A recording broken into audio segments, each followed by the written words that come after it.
खरें म्हणल्यार आयची म्हजी प्रेस कॉन्फरन्स जीएसटीचेर आशिल्ली, बट तरी सुद्धा बिट्स पिलांनीन जी दुःखदायक घटना जाल्या हांव खेद व्यक्त करता. म्हाकाय खूब वायट दिसलें ती न्यूज वाचिल्या फुडें. हांवें रोखडोच फोन करून चवकशी केली. 20 वर्साचो भुरगो इज फ्रॉम द बेंगलोरांतलो.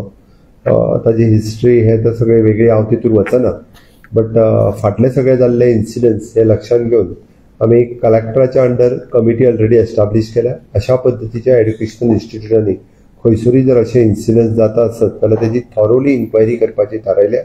आनी वॉट एवर आमकां मेजर ज्यो गजाली करपाक जाय आसत इन्स्टिट्यूशनाक इन्स्ट्रक्शन्स जरी दिवची पडली रिगार्डींग कावन्सिलींग रिगार्डींग बाकीच्या सगळ्या गजालीचे, तर आमी पयलीं कलेक्टराच्या अंडर हे करून रिपोर्ट्स घेतले आनी ताज्या उपरांत तांकां जी फुडल्यो तांकां जे आमच्या डायरेक्टरेट ऑफ हायर एड्युकेशन आसत किंवा गव्हर्मेंटाच्या वतीन आसत तांकां ज्यो गजाली ज्यो प्रिकॉशन्स तांच्यांनी घेवपाक जाय ते तांकां एडवायजरीज इश्यू करतले.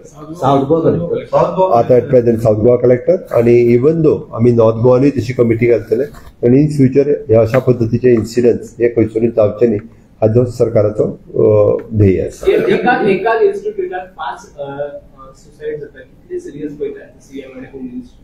हांवें ताकाच लागून सांगलें फाटलेय फावटी हांवें तांकां आफोवन हाडिल्लें. फाटलेय फावटी तेंचे कडेन हांव पर्सनल उलयल्लो, कारण अशा पद्दतीचे इन्सिडंट जावप एखाद्या इन्स्टिट्यूशना खातीर आनी राज्या खातीरय बी योग्य न्ही. म्हणून हांवें म्हटलां की आमी कलेक्टराच्या अंडर कमिटी काडल्या आनी तांकां सगळे ताजो रिपोर्ट जो आसा बेगिनात बेगीन सबमीट करपाक लायला. पुलीस आनी हे आमचे वेगळ्या पद्दतीन रिपोर्ट करता, बट साऊथ गोवा कलेक्टराच्या अंडर ताजो रिपोर्ट आयल्या उपरांत हांव परत जे कितें सांगपाचें. थँक्यू. लास्ट टाइम सुद्धा गव्हर्नरान रिपोर्ट मागवलो. It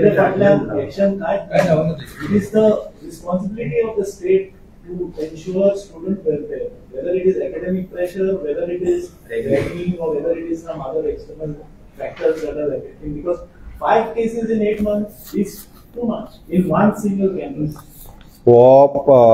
नेक्स्ट फुडल्या हो रिपोर्ट आयल्या उपरांत फाटले सगळे रिपोर्ट्स एकदा कंपॅरिजन करून तांकां इन्स्ट्रक्शन दिवपाक जाय आनी बाकीच्या सगळ्यांक सांगपाक सांगता. थँक्यू.